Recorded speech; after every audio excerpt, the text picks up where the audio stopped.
everyone, and welcome back to my channel.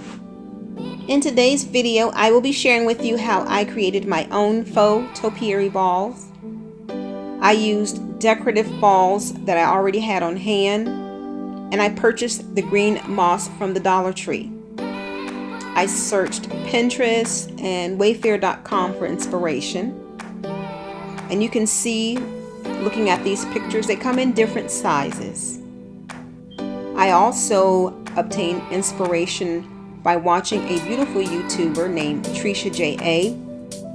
She shared a couple of months ago how she created her own DIY moss coffee table centerpiece. If you'd like to see how I created my version that I set in 3 different settings, then just keep watching.